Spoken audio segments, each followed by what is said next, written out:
नमस्कार, स्वास्थ्य से जुड़े हमारे खास प्रोग्राम हेल्थ गुरु में आप सभी का स्वागत है। मैं हूं आपके साथ आकांक्षा पांडे। कैंसर एक जानलेवा बीमारी है और इसकी पहचान अगर सही समय पर ना हो और इलाज में अगर देरी हो जाती है तो ये बेहद जानलेवा हो जाता है। सर्विक्स कैंसर भी इसमें से एक है जो महिलाओं के लिए जानलेवा साबित हो रहा है और कहा यह जाता है कि सेकेंड कॉमन कैंसर है। सर्विक्स कैंसर के लक्षण, कारण और उपचार ये से रोका जा सकता है, इस पर भी हम चर्चा करेंगे। हमारे साथ मौजूद रहेंगे एक्सपर्ट डॉक्टर। तो आइए शुरू करते हैं हेल्थ गुरु।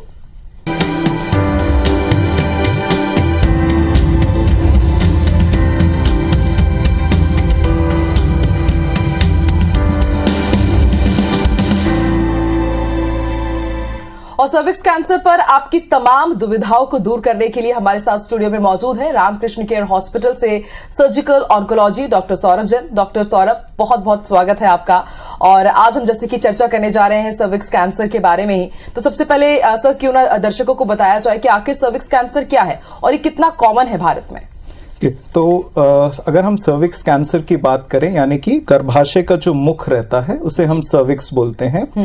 अगर हम देखें तो भारत में महिलाओं में 25 से 45 वर्ष की महिलाओं में ये दूसरा सबसे आम कैंसर है।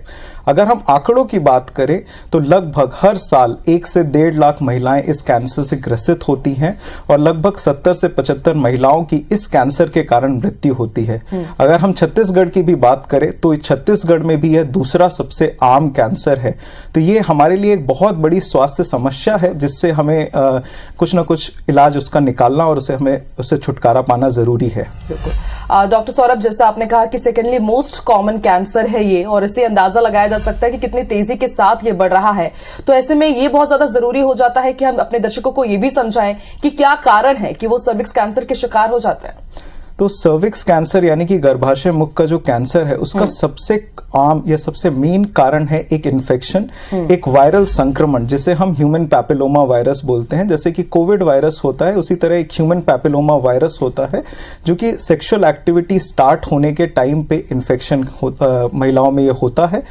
80 से 90% महिलाओं में इन्फेक्शन उनकी इम्यूनिटी के द्वारा क्लियर हो जाता है, बट 10 से 20% महिलाओं में ये इन्फेक्शन रह जाता है और समय के साथ में अगले 10 से 15 साल में धीरे धीरे कैंसर में डेवलप होता है। कुछ महिलाओं में इस कैंसर के जोखिम कारक ज्यादा होते हैं, जैसे कि जिन महिलाओं में सेक्सुअल एक्टिविटी जल्दी चालू हुई 20 साल से कम में, अगर वो 20 साल से कम की उम्र में प्रेग्नेंट होते हैं, गर्भवती होती हैं, या फिर बहुत मल्टीपल प्रेगनेंसीज हैं और बहुत कम इंटरवल में 1 साल के इंटरवल में बहुत सारे अगर बच्चे होते हैं, तो ये एक जोखिम कारक बन जाता है। इसके अलावा जिन महिलाओं में तंबाकू की लत होती है उससे भी ये कैंसर का रिस्क बढ़ जाता है।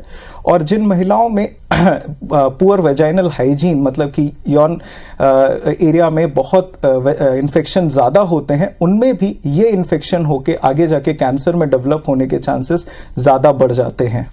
तो बिल्कुल इन बातों का आपको बहुत ज्यादा ध्यान रखना है। अगर आप महिला हैं तो डॉक्टर ने जो भी आपको चीजें बताई हैं इनका आप ध्यान रखिए तो आप सर्विक्स कैंसर से खुद को बचा सकती है। सर, जैसे कि आपने कहा कि धीरे धीरे वो जो इन्फेक्शन है, जो बैक्टीरिया है, वो डेवलप होता है और 10 साल का गैप लेता है। तो यानी कि 10 साल हमारे पास होते हैं कि अगर वैसे कुछ लक्षण हमारे सामने आ रहे हैं तो हम डिटेक्ट कर सकते हैं, हम सावधान हो सकते हैं। सर, लक्षण के बारे में कुछ जानकारी।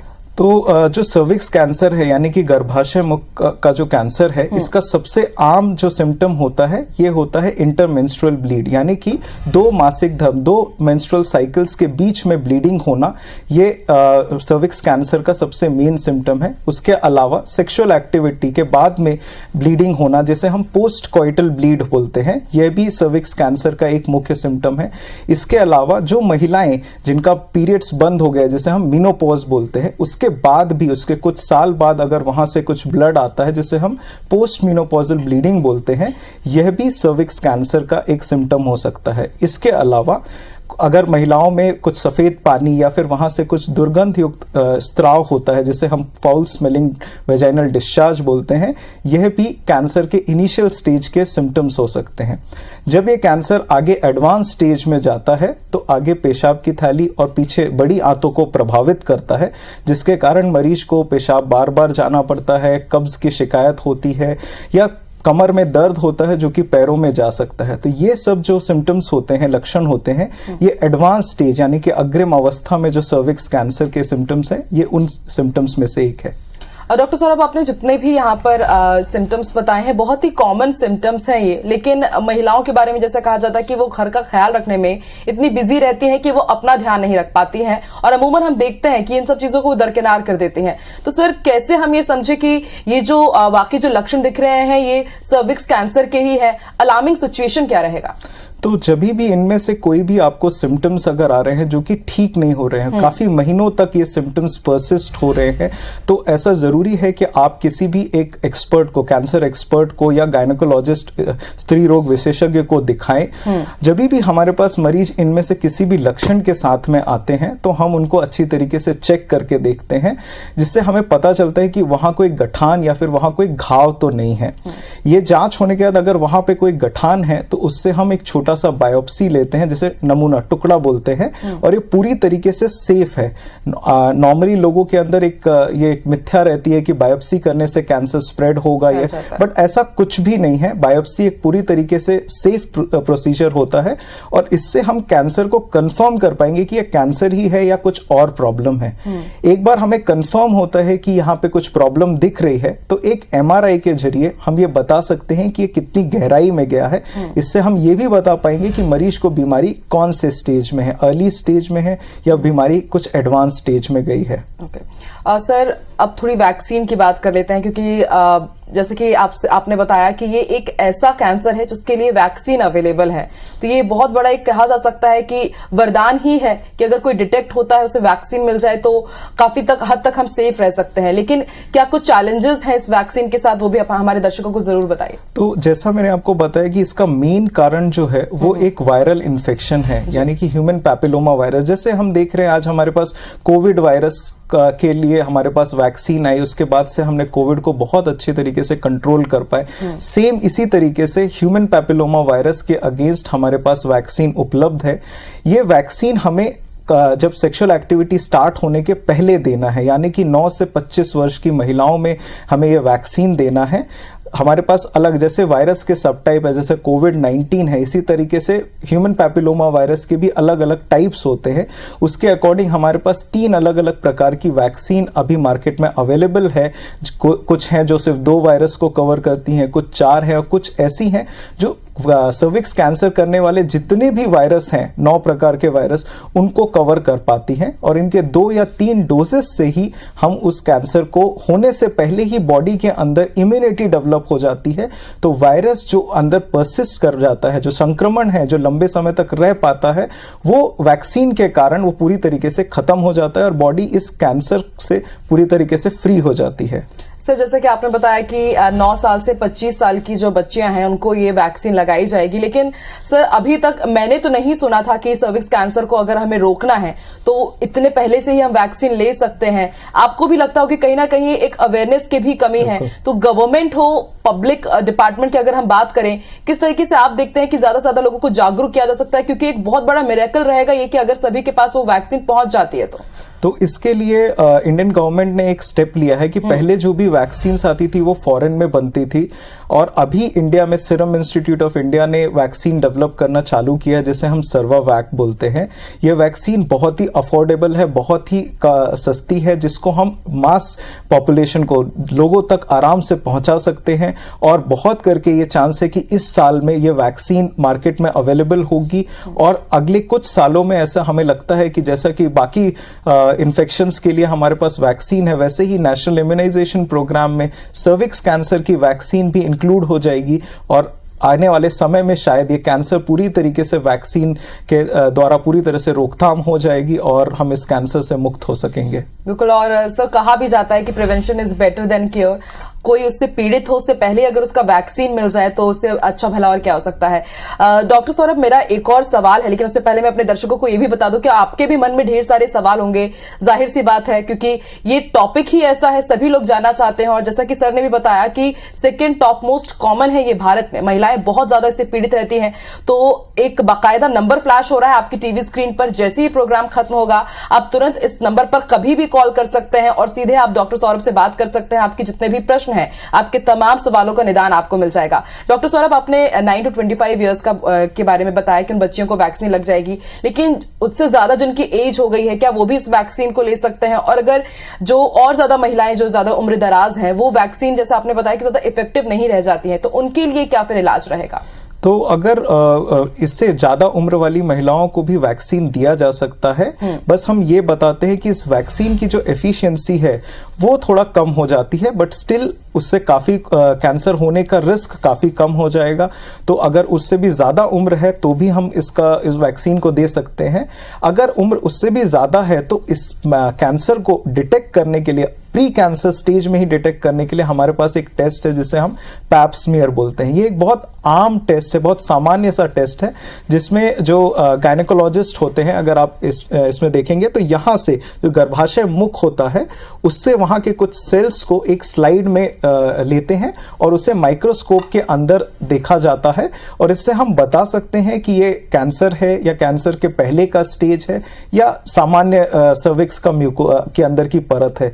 तो ये एक ऐसा टेस्ट है जो बहुत आसान है, हर कहीं पे भी किया जा सकता है, छोटे सेंटर्स में भी किया जा सकता है, और इसके द्वारा हम कैंसर को उसके पहले स्टेज में ही डिटेक्ट कर सकते हैं। और सर मतलब वैक्सीन कहां पर अवेलेबल रहेगी? क्या हम किसी भी प्राइवेट मेडिकल स्टोर में जाकर के वैक्सीन ले सकते हैं? सलाह ये दी जाती है कि वैक्सीन लेने के पहले या तो आप किसी कैंसर एक्सपर्ट या फिर एक गायनेकोलॉजिस्ट से उसके बारे में समझ लें, उसके बाकी सिम्टम्स के बारे में समझ लें, और उसके बाद में इस वैक्सीन को किसी गायनेकोलॉजिस्ट या फिर आप किसी कैंसर एक्सपर्ट की निगरानी में लें तो ये ज़्यादा बेटर रहेगा। सर, और एक ये भी सवाल कि जैसे कि आपने बताया कि बहुत ही ज्यादा इंपॉर्टेंट ये वैक्सीन हो जाती है, तो जैसे जब कोई बच्चा पैदा होता है तो हम देखते हैं कि 1 महीने के अंदर आपको ये टीके लगने हैं, और 5-6 साल तक हम लगातार देखते हैं कि वैक्सीन उन्हें दी जाती है। तो आपको नहीं लगता कि अगर गवर्नमेंट कुछ ऐसे प्रोग्राम्स बनाए कि हर बच्चों के लिए ये मतलब कंपलसरी कर दिया जाए, तो इससे काफी हद तक इसमें भी रोकथाम मिल सकती है? जी, मैं इस बात को पूरी तरह से सहमत हूं कि धीरे धीरे जैसे जैसे समय के साथ में मुझे ऐसा लगता है कि ये हमारे इम्यूनाइजेशन प्रोग्राम में ऐड हो जाएगा। अभी तक हम 5 साल 10 साल तक जो टीके लगाते हैं उसी को बढ़ा के 9 से 14 साल की उम्र के सभी लड़कियों को अगर हम ये वैक्सीन लगाएंगे तो आने वाले समय में पूरी तरीके से संभव है कि ये कैंसर भारत में पूरी तरीके से खत्म हो जाएगा। बिल्कुल। और अभी तमाम जितने भी दर्शक हैं IBC 24 के हमें देख रहे हैं, सुन रहे हैं, और मैं भी अपील जरूर करूंगी कि 9 से 25 साल की जितनी भी बच्चियां हैं उनके लिए वैक्सीन मार्केट में अवेलेबल है, और जितने भी गवर्नमेंट हॉस्पिटल्स हैं वहां पर ये जो वैक्सीन है फ्री में लगती है। तो अगर आपके भी घर में इस एज की बच्चियां हैं तो आप भी जाइए और उन्हें वैक्सीन जरूर लगवाइए। भगवान ना करे कि कभी भी किसी को सर्विक्स कैंसर से जूझना पड़े, लेकिन बहुत इंपॉर्टेंट ये हो जाती है, prevention is better than cure, यही कहा जाता है। तो आप जरूर अपना ध्यान रखें और ये वैक्सीन जरूर आप लगवाएं। सर, आगे अब आपको क्या लगता है कि और गवर्नमेंट क्या कर सकता है, या फिर डॉक्टर्स के साथ अगर मेलजोल बढ़ाने से अगर कुछ ऐसे अवेयरनेस प्रोग्राम्स की भी क्या जरूरत है आपको लगता है? जी, हम लोग एक्चुअली ऑलरेडी काफी सारे अवेयरनेस प्रोग्राम्स कर रहे हैं। हम जितने भी डिफरेंट सोसाइटीज हैं, गवर्नमेंट हॉस्पिटल्स हैं, वहां पे जाके इस कैंसर के बारे में लक्षण, उसके बचाव और उसके जो अर्ली डायग्नोसिस जैसे पैप स्मीयर के टेस्ट हैं वो करने की कोशिश कर रहे हैं। जब हम टाटा मेमोरियल हॉस्पिटल मुंबई की तरफ से, वहाँ एक पूरा प्रिवेंटिव ऑन्कोलॉजी डिपार्टमेंट है जो अलग अलग जगह पे जाके, अलग अलग सोसाइटी में जाके इस तरह के कैंप्स करते हैं, जिसके थ्रू हम इस कैंसर को अर्ली स्टेज में या प्री कैंसर स्टेज में डिटेक्ट करके लोगों को उसके लक्षण के बारे में बता सकते हैं ताकि वो पूरी तरीके से क्योर किया जा सके। बिल्कुल। तो जितनी भी इंपॉर्टेंट और ये छोटी छोटी बातें हैं लेकिन ध्यान देने वाली बातें हैं, डॉक्टर सौरभ ने हमारे साथ शेयर की है। भारत में सेकंड टॉप मोस्ट कैंसर है, बहुत सारी महिलाएं इससे पीड़ित हैं। तो आपके लिए आज का ये प्रोग्राम बहुत ज्यादा फ्रूटफुल होने वाला है, बहुत ज्यादा नॉलेज और बहुत ज्यादा इंफॉर्मेशन आपको मिलेगी। डॉक्टर सौरभ लगातार हमारे साथ स्टूडियो में मौजूद है और हर एक समस्या का निदान ये हमारे साथ कर रहे हैं। डॉक्टर सौरभ, हमने इलाज निदान के बारे में बात की, हमने लक्षण के बारे में बात की, कैसे से डायग्नोज किया जाए आपने ये भी बताया। इलाज और निदान के बारे में अगर हम और ज्यादा उसमें कुछ रोशनी डाल सके तो जरूर।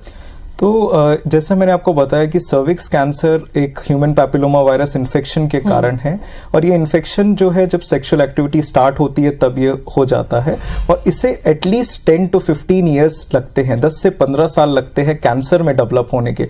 ये जो हमारा विंडो पीरियड है, इस पीरियड में हम लोग इस कैंसर को पहले या कैंसर से पहले के जो स्टेज है उसे हम डिटेक्ट कर सकते हैं एक आसान टेस्ट जिसे हम पैप स्मीयर बोलते हैं। पैप स्मीयर में हम जो गर्भाशय मुख के अंदर की परत होती है उसके कुछ सेल्स को हम माइक्रोस्कोप के अंदर देख के बता सकते हैं कि ये कौन से स्टेज में है।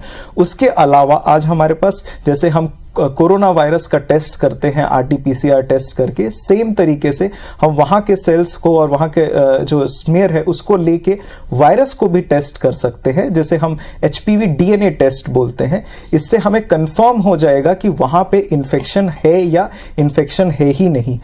जो पैप स्मीयर का टेस्ट होता है इसे हम हर 3 साल में सजेस्ट करते हैं। 30 साल से ज्यादा की महिलाओं को 30 से 65 वर्ष तक की उम्र में हर 3 साल में टेस्ट करना है।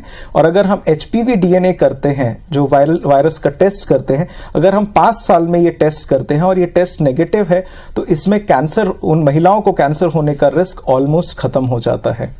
सर, ये HPV टेस्ट सिर्फ क्या सर्विक्स कैंसर के लिए है, या आपकी बॉडी सर्विक्स के प्रति कितनी इम्यूनिटी दे रही है इसका भी पता चल सकता है? दूसरे कैंसर्स के बारे में भी क्या थोड़ी सी हमें पता चल सकता है? नहीं, इसके ये हमें सिर्फ अभी सर्विक्स कैंसर के बारे में ही बता पाएगा, और इससे हम वहां पे इन्फेक्शन, संक्रमण है या नहीं है यह जान पाएंगे। बट बॉडी में उसकी कितनी इम्यूनिटी है या नहीं है, फिलहाल इस टेस्ट से तो हम इस चीज का अंदाजा नहीं लगा पाएंगे। ठीक है सर, अगर कोई पीड़ित हो जाता है सर्विक्स कैंसर से, किसी में डिटेक्ट हो गया है, तो फिर आप किस प्रोसेस का फॉलो करते हैं, किस तरह से इलाज करते हैं? तो जैसे भी इनमें से किसी भी लक्षण के साथ में मरीज हमारे पास आता है तो हम उनको अच्छी तरीके से जांच करके देखते हैं। इस जांच के द्वारा, एक सिंपल एग्जामिनेशन के द्वारा ही हम ये बता सकते हैं कि ये बीमारी किस स्टेज में है और ये किस तरीके से उसका इलाज किया जाएगा। उसे कंफर्म करने के लिए हम एक बायोप्सी का, एक सिंपल टेस्ट बायोप्सी का यूज करते हैं, और बायोप्सी से कंफर्म हो जाता है कि ये कैंसर है कि नहीं है।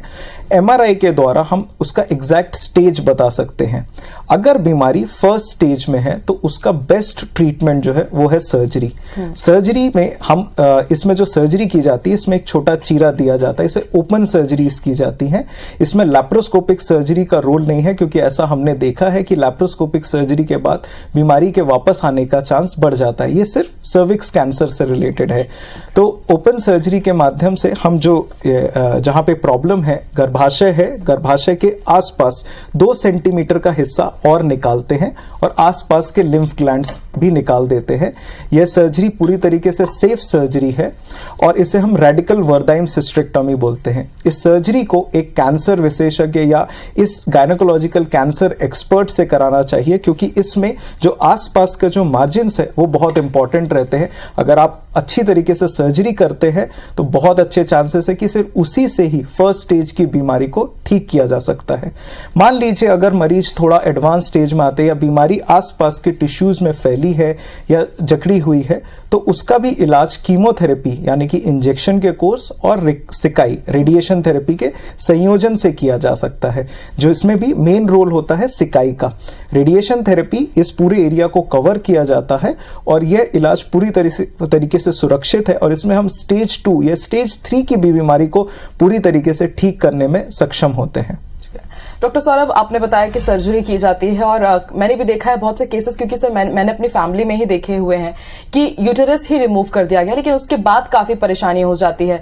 मैंने देखा है अपने ही परिवार में लोगों को जूझते हुए, तो उस परेशानी से कैसे बचा जा सकता है, या फिर ये प्रोसेस में या ट्रीटमेंट में कुछ गलतियां हो जाती है कि जिसका खामियाजा मरीजों को भुगतना पड़ जाता है? मुझे ऐसा लगता है कि अगर सर्जरी किसी एक्सपर्ट डॉक्टर से या एक्सपर्ट सर्जन से जब बीमारी को पूरा अच्छी तरीके से अगर निकालते हैं तो ये सर्जरी पूरी तरीके से सेफ है। मोस्ट ऑफ द पेशेंट्स को किसी तरह की ज्यादा प्रॉब्लम नहीं होती है। अगर हम गर्भाशय मुख के साथ नीचे का भी कुछ हिस्सा थोड़ा निकालते हैं, जैसे हम रेडिकल हिस्टेक्टोमी बोलते हैं, उसके बाद में इस बीमारी के वापस आने का चांसेस बहुत कम हो जाता है और ये पूरी तरीके से सेफ है, जिसके बाद पेशेंट्स नॉर्मल अपनी डे टू डे एक्टिविटी सब कुछ काम कर सकते हैं, अपने नॉर्मल काम पे वापस लग जाते हैं। जी।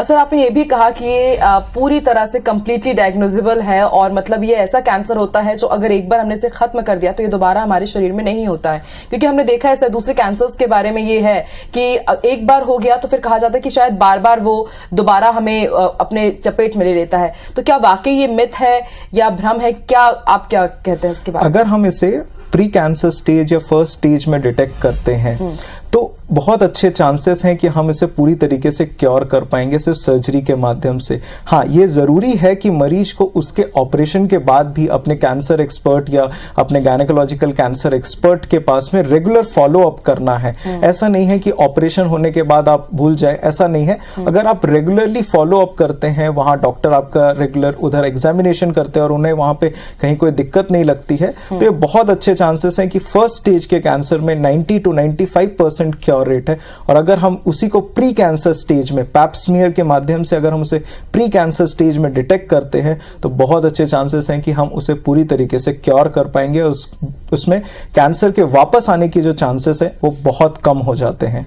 और सर, दूसरे कैंसर्स में ये भी देखा जाता है कि जब एक बार अगर किसी को कोई कैंसर हुआ और उसके बाद हमें फिर लाइफ लॉन्ग मेडिसिन पर रहना पड़ता है, हेवी डोजेस हम मेडिसिन की लेते हैं और उसका नो डाउट हमारे हेल्थ पर असर पड़ता ही है। तो क्या ऐसा सर्विक्स कैंसर के साथ भी है कि अगर आपने उसका ट्रीटमेंट ले लिया है लेकिन आपको मेडिसिन लाइफ लॉन्ग लेनी पड़ेंगी क्या? नहीं, सर्विक्स कैंसर में ऐसा कोई ट्रीटमेंट की जरूरत नहीं होती है। इसका मेन ट्रीटमेंट ही सर्जरी है और सर्जरी के बाद में आपको कोई भी मेडिसिन की किसी भी चीज की जरूरत नहीं है। इसलिए ये एक ऐसा कैंसर के लिए हम इसमें जागरूकता फैलाने की इसीलिए कोशिश कर रहे हैं क्योंकि इसमें एक ही इलाज और एक इलाज से आप पूरी तरीके से क्योर हो सकते हैं। ना आपको लाइफ लॉन्ग कोई मेडिसिन की जरूरत है। हाँ, आपको लगातार फॉलो अप करना है जिसके अंतराल को हम धीरे धीरे समय के साथ बढ़ाते हैं। पहले 3 महीने में, फिर 6 महीने में, फिर साल में एक बार भी अगर आप अपने एक्सपर्ट को दिखाते हैं और वो बोलते हैं कि नहीं आप पूरी तरीके से ठीक हैं और अगर हम कैंसर होने के अगले 5 साल 10 साल इस बीमारी को कंट्रोल रख पाते हैं तो बहुत अच्छे चांसेस हैं कि आगे जाके भी आपको इसमें कोई प्रॉब्लम नहीं आने वाली है।